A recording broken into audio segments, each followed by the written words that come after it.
ओम शांति। ओम शांति। आज की तारीख है 12 जून 2025। साकार महावाक्य।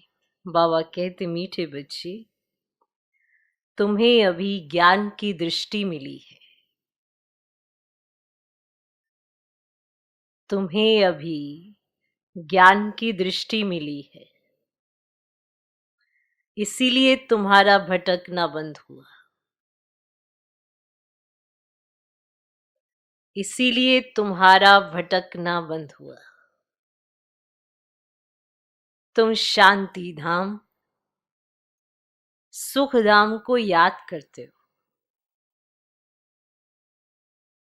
तुम शांति धाम, सुख धाम को याद करते हो। बाबा कहते, मीठे बच्चे, तुम्हें अभी ज्ञान की दृष्टि मिली है, इसीलिए तुम्हारा भटकना बंद हुआ। तुम शांति धाम, सुख धाम को याद करते हो। करते हो? करते हो? आज का प्रश्न, देवताओं में कौन सी ताकत है और वह ताकत किस विशेषता के कारण है?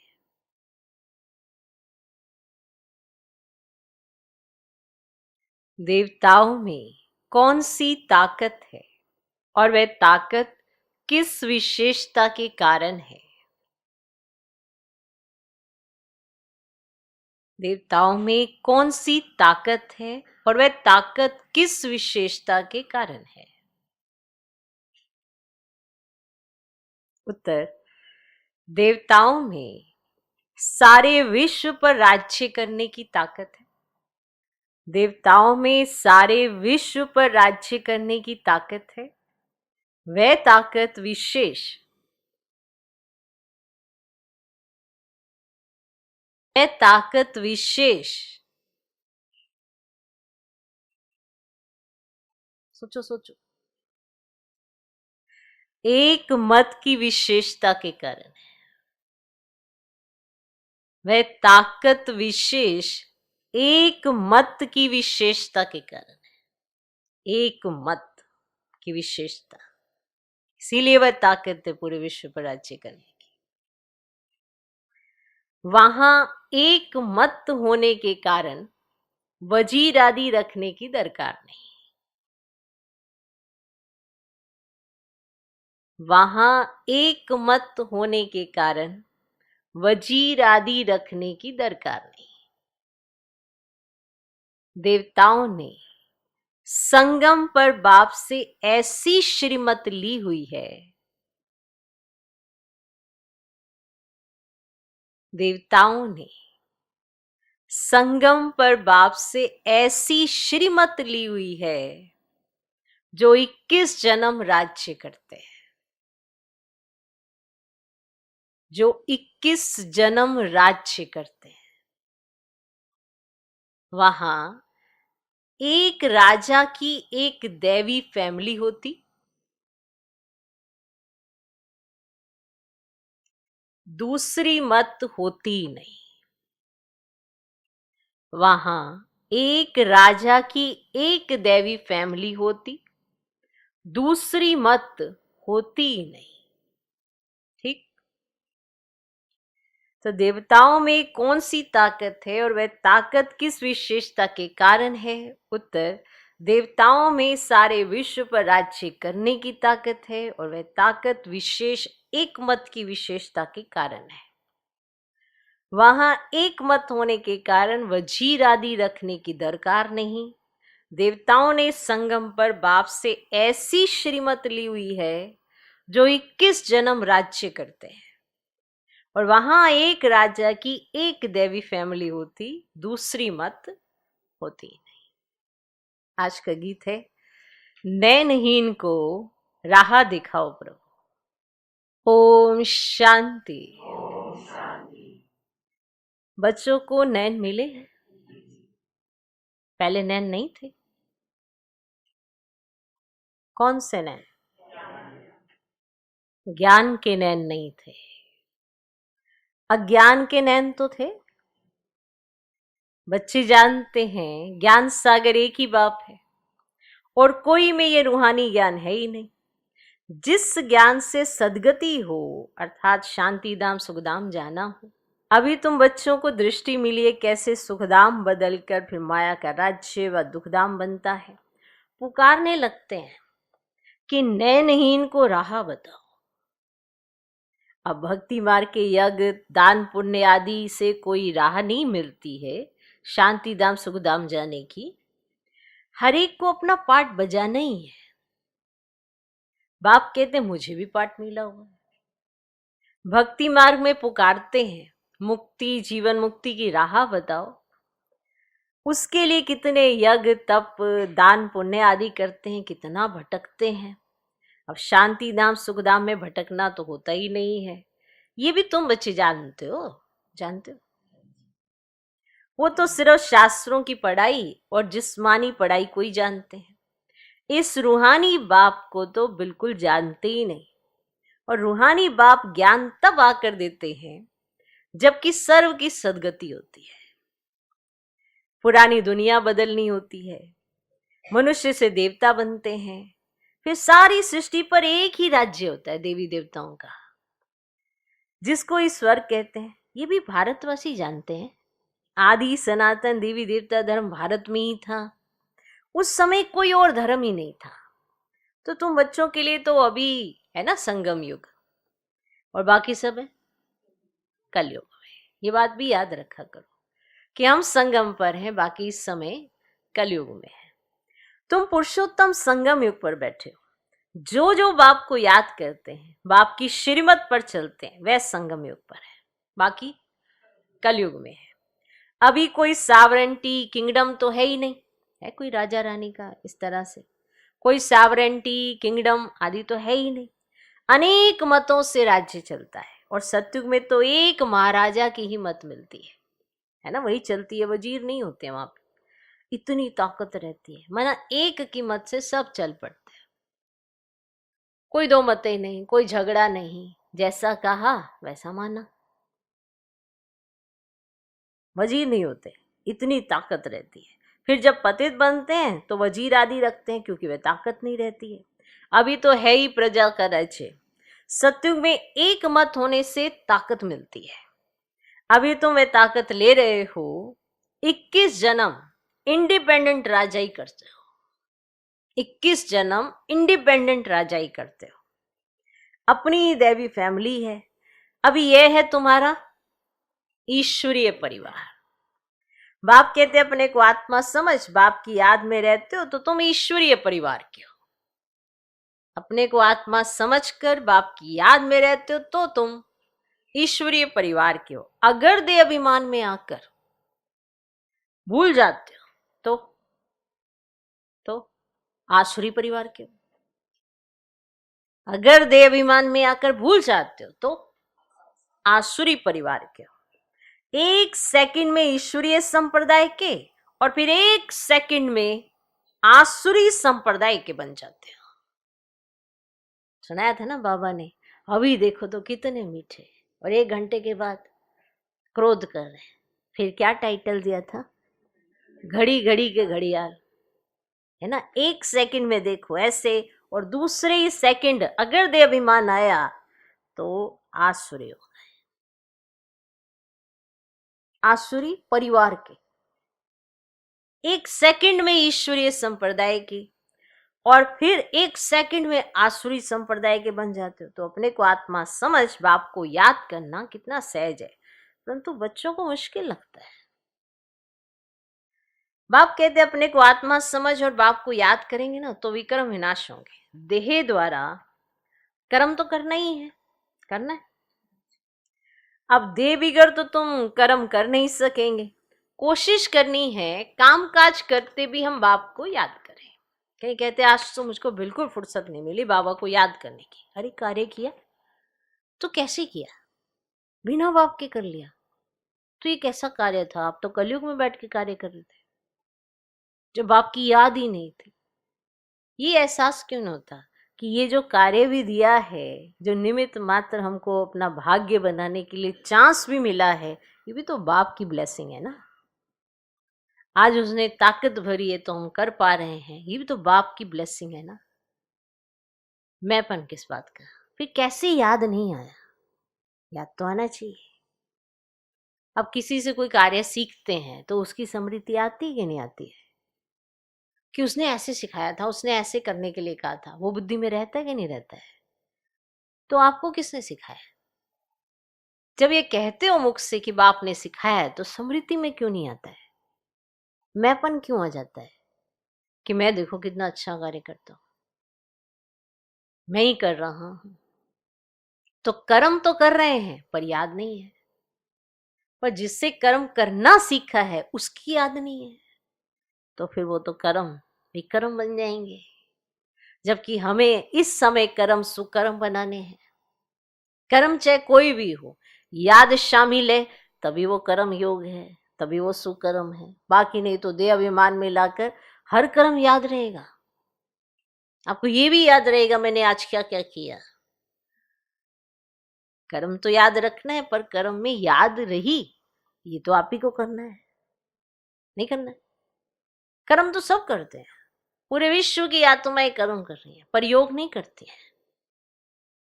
सही कहीं सोच लेते हैं आज तो हमको फुर्सत ही नहीं मिली याद करने की, पर कर्म के साथ ही तो याद चाहिए ना। ऐसे तो कर्म कोई भी कर देगा। आप किसी को किराए पे ले आओ, उसको कोई ये कार्य करना है और उसको धनराशि दे दो, क्या वो नहीं करेगा? नहीं करेगा। पर आपके कर्म करने में अंतर ही इतना है कि आपके कर्म के साथ याद शामिल है। इसीलिए कई बार सेवा का जब चांस मिलता है तो कहते हैं यार हमारा भाग्य बनेगा। क्यों बनेगा? क्योंकि सेवा में हमें याद शामिल होगी तो भाग्य बनेगा। मैंपन आ जाएगा तो भी कहाँ भाग्य बनेगा। इसमें विचार जरूर करना। तो देह बिगड़ तो तुम कर्म कर नहीं सकेंगे। कोशिश करनी है काम काज करते भी हम बाप को याद करें, परंतु यहाँ तो बिगड़ काम भी याद नहीं कर सकते। कार्य है नहीं फिर भी याद नहीं कर सकते, भूल जाते हैं। यही मेहनत है। भक्ति में ऐसे कोई थोड़ी कहा जाता कि सारा दिन भक्ति करो। उसमें टाइम होता है, सवेरे शाम और रात को। फिर मंत्र आदि जो मिलते हैं वे बुद्धि में रहते हैं। अनेक अनेक शास्त्र हैं तो वे भक्ति मार्ग में पढ़ते हैं। और तुमको तो कोई पुस्तक आदि नहीं पढ़ना है ना बनाना है। ये मुरली छपाते भी हैं रिफ्रेश होने के लिए। ये मुरली भी जो छप के आपके पास आती है रिफ्रेश होने के लिए। बाकी कोई भी किताब आदि नहीं रहेगी, ये सब खत्म हो जाने। ज्ञान तो है ही एक बाप में। अभी देखो ज्ञान विज्ञान भवन नाम रखा है, जैसे कि वहां योग और ज्ञान सिखाया जाता है। नाम रख दिया ज्ञान विज्ञान भवन, पर उस भवन में तो ना तो ज्ञान है ना ही योग सिखाया जाता है। बिगर अर्थ ऐसे ऐसे नाम रख देते हैं, कुछ भी पता ही नहीं है कि ज्ञान क्या है, विज्ञान क्या है। अभी तुम ज्ञान और विज्ञान को जानते हो? जानते हो? योग से होती है हेल्थ, जिसको विज्ञान कहा जाता है, और यह है ज्ञान जिसमें वर्ल्ड की हिस्ट्री ज्योग्राफी समझाई जाती है। वर्ल्ड की हिस्ट्री ज्योग्राफी कैसे रिपीट होती है वे जानना है, परंतु वे पढ़ाई है हद की, और यहाँ तो तुमको बेहद की हिस्ट्री ज्योग्राफी बुद्धि में है। हम कैसे राज्य लेते हैं, कितना समय और कब राज्य करते थे, कैसे राजधानी मिली थी, तो ये बातें और कोई की बुद्धि में नहीं आती। बाप ही नॉलेजफुल है। ये सृष्टि का चक्र कैसे फिरता है बाप ही समझाते हैं। बने बनाए ड्रामा को ना जानने के कारण मनुष्य कह देते फलाना निर्वाण गया, वह ज्योति ज्योत समाया। पता नहीं है ना। तुम जानते हो सभी मनुष्य मात्र इस सृष्टि चक्र में आते हैं, जानते हो बात? इससे कोई एक भी छूट नहीं सकता। तो बाप समझाते हैं मनुष्य की आत्मा एक शरीर छोड़ दूसरा लेती है, कितना बड़ा ड्रामा है। सब में आत्मा है, उस आत्मा में अविनाशी पाठ भरा हुआ है, और इनको कहा जाता है बनी बनाई बन रही। अब ड्रामा कहते हैं तो जरूर उनका टाइम भी चाहिए। तो बाप समझाते हैं ये ड्रामा 5000 वर्ष का है। भक्ति मार्ग के शास्त्रों में लिख दिया है ड्रामा लाखों वर्षों का है। तो इस समय ही जबकि बाप ने आकर सहज राजयोग सिखाया था, इस समय के लिए ही गायन है कि कौरव घोर अंधियारे में थे और पांडव रोशनी में थे। और वो लोग समझते कि कलयुग में तो अर्जुन 40,000 वर्ष पड़े हैं, उनको ये पता ही नहीं पड़ता कि भगवान आया है। इस पुरानी दुनिया का मौत सामने खड़ा है, सब अज्ञान नींद में सोए पड़े हैं। तो जब लड़ाई देखते हैं तो कहते हैं यह तो महाभारत लड़ाई की निशानी है, ये तो वैसी लड़ाइयां हो रही हैं, ये रिहर्सल होती रहेगी, फिर चलते चलते बंद हो जाएगी। तुम जानते हो अभी हमारी पूरी स्थापना हुई थोड़े ही है। गीता में यह थोड़ी है कि बाप ने सहज राजयोग सिखलाए यहाँ इस राजा स्थापन की, गीता में ये नहीं लिखा है। गीता में तो परले दिखा दी है। अब दिखाते हैं और सब मर गए तो बाकी 5 पांडव बचे, और वह भी पहाड़ों पर जाकर गल मरे। इतना युद्ध करने की क्या जरूरत थी फिर, अगर विचार करेंगे तो। पर अर्थ उसका कुछ और है, उसका आध्यात्मिक अर्थ है कि कैसे गले, कौन से गले, देहाभिमान रूपी गल गए। ये जो देहाभिमान था ना, ये गल गया, पहाड़ों पे गल गया। राजयोग से क्या हुआ कुछ भी पता नहीं है। बाप हर एक बात समझाते रहते हैं। वह है हद की बात, हद की रचना, हद के ब्रह्मा रचते हैं, पालना भी करते हैं, बाकी विनाश या परले नहीं करते कि बस मैंने अब तो मेरी रचना रची, पालना कर दी, अब तुम्हारे विनाश का टाइम हो गया, चलो। ऐसे परले नहीं करते, करते हैं हद के ब्रह्मा, अलौकिक पिता स्त्री को एडॉप्ट करते हैं, तो बाप भी आकर एडॉप्ट करते हैं, कहते हैं मैं इनमें प्रवेश कर बच्चों को नॉलेज सुनाता हूँ, इन द्वारा बच्चों को रचता हूँ। तो बाप भी है, फैमिली भी है, तो ये बातें बड़ी गुये हैं, बहुत गंभीर बात है, समझ आ रही, बहुत गंभीर बात है, मुश्किल कोई की बुद्धि में बैठती है। अब बाप कहते पहले पहले तो अपने को आत्मा समझो, और आत्मा एक शरीर छोड़ दूसरा लेती है, शरीर पर ही भिन्न भिन्न नाम पड़ते हैं, नाम रूप फीचर सब भिन्न भिन्न है।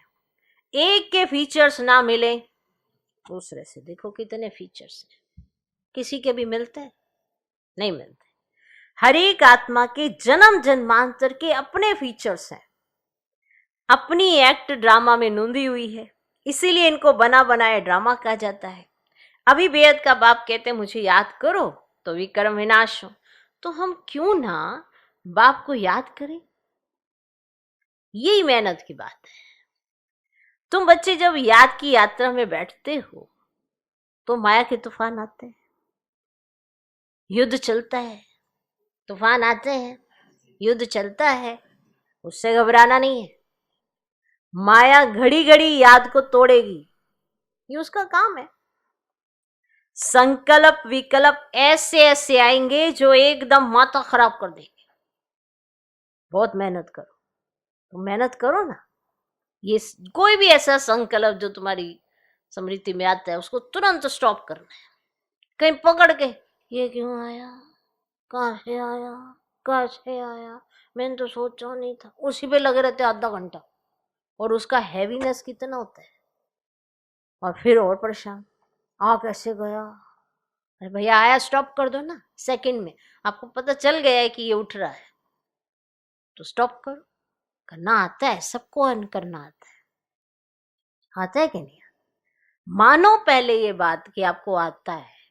आप जब भोजन कर रहे होते हो, कोई भी ऐसा विचित्र सा ख्याल लेते हो, कोई भी अजीब अटपटी सी बात करे जब आप भोजन कर रहे होते हो, तो आप स्टॉप कर लेते हो कि नहीं? नहीं करते? कर लेते हो ना। आता सबको है, बस ये नहीं पता कब कहाँ पे क्या किस ढंग से स्टॉप करना है, सबको स्टॉप करना आता है। तो संकल्प विकल्प माया ऐसे ऐसे लाएगी जो एकदम माथा खराब करे। तो मेहनत करो। बाप ने समझाया इन लक्ष्मी नारायण की कर्मेंद्रियां वश कैसे हुई, इनकी कैसे कर्मेंद्रियां वश हो गई। ये संपूर्ण निर्विकारी थे। ये शिक्षा इन्हों को कहां से मिली? क्योंकि जब ये हैं तब तो किसी ने नहीं शिक्षा दी है, माने ये बन के ऐसे पहुंचे है ना, तब ये संपूर्ण निर्विकारी है।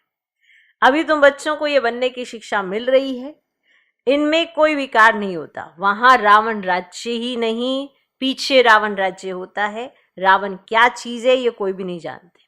तो ड्रामा अनुसार यह भी नूंद है।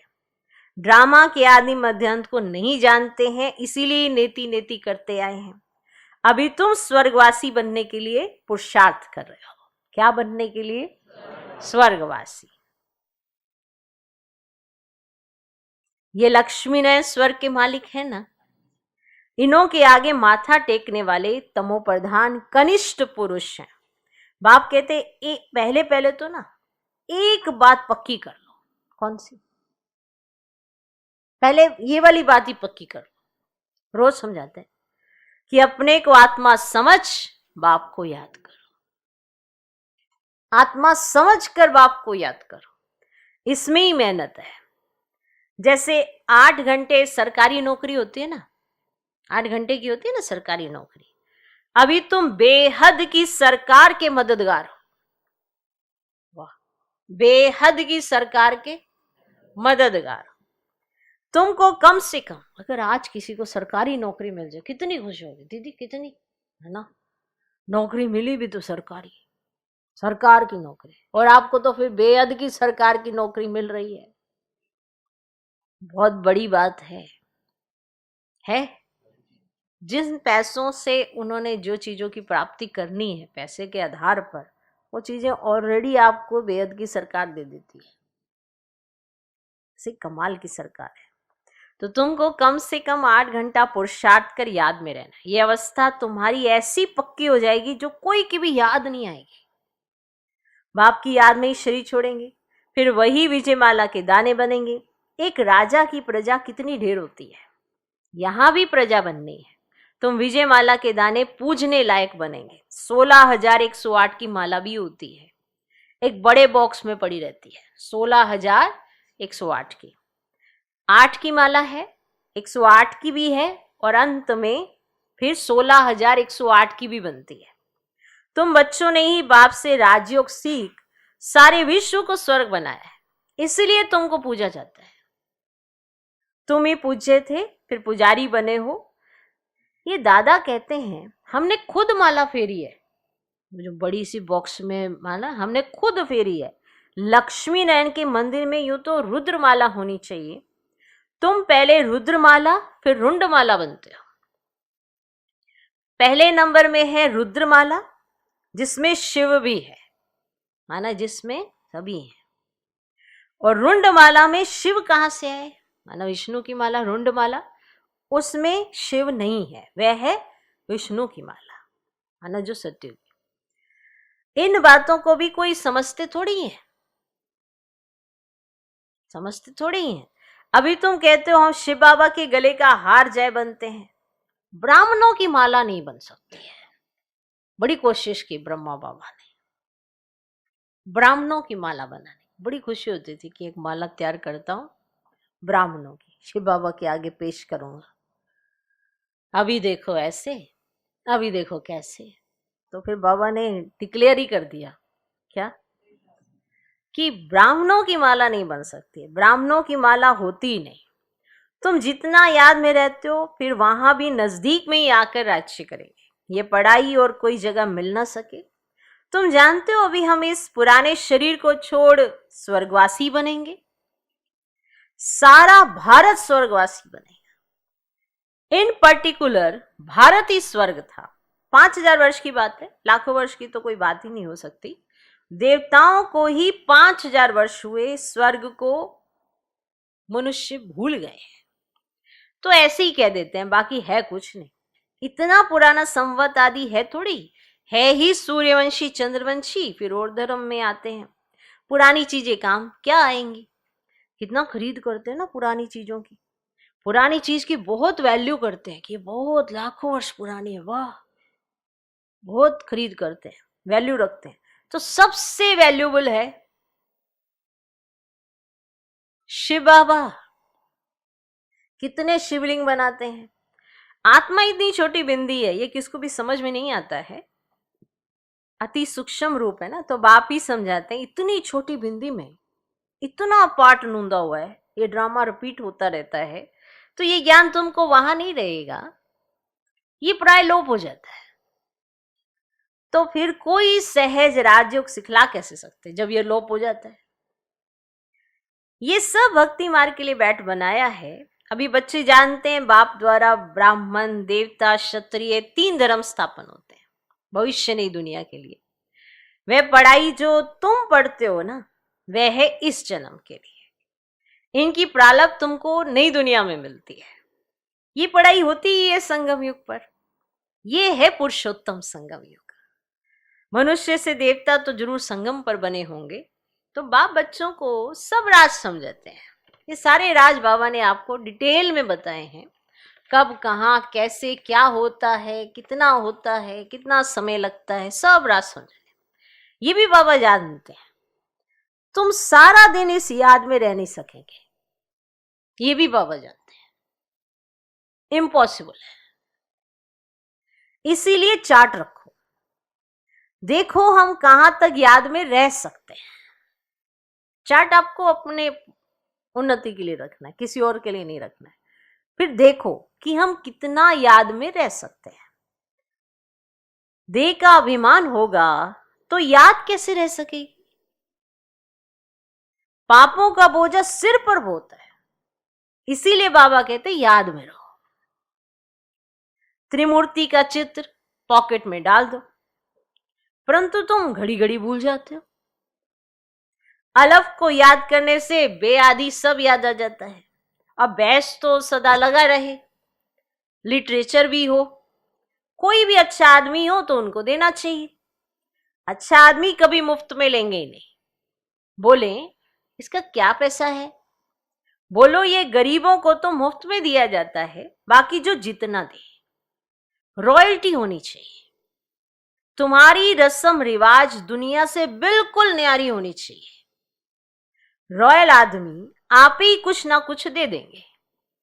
ये तो हम सबको देते हैं कल्याण के लिए, है ना। उनको बताने का तरीका भी अच्छे से अच्छा होना चाहिए। तो हम सबको देते हैं कल्याण के लिए। कोई पढ़कर भी तुमको पैसे भेज देंगे। खर्चा तो तुम करते हो ना, खर्चा तो होता ही है ना, वो चीजों का निर्माण कराने में खर्चा तो तुम करते हो ना। बोलो हम अपना तन मन धन भारत की सेवा में खर्च करते हैं। अच्छा, मीठे मीठे सिकिलधे बच्चों प्रति माता पिता बाप दादा का याद, प्यार और गुड मॉर्निंग। रूहानी बाप की रूहानी बच्चों को नमस्ते।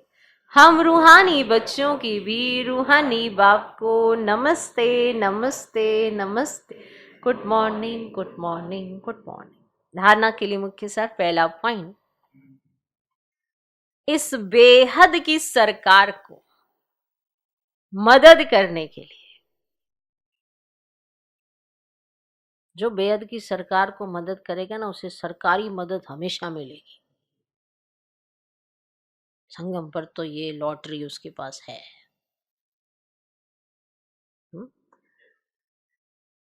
नहीं समझा है कि नहीं? तो इस बेहद की सरकार को मदद करने के लिए कम से कम 8 घंटा याद में रहने का पुरुषार्थ करना है। इस बेहद की सरकार को मदद करने के लिए कम से कम 8 घंटा याद में रहने का पुरुषार्थ करना है। याद में जो माया विघन डालती है उससे घबराना नहीं है। याद में जो माया विघन डालती है उससे घबराना नहीं है। दूसरा पॉइंट, इस पुरुषोत्तम संगम युग पर ईश्वरीय संप्रदाय का वन, इस पुरुषोत्तम संगम युग पर ईश्वरीय संप्रदाय का वन ईश्वर की मत पर चलना है।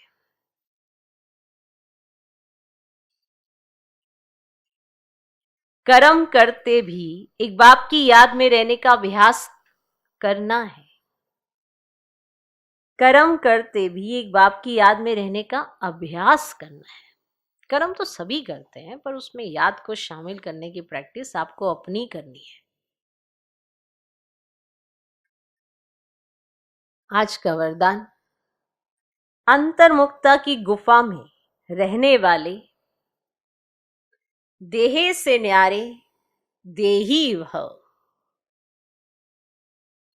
अंतर्मुखता की गुफा में रहने वाले देहे से न्यारे देही भव।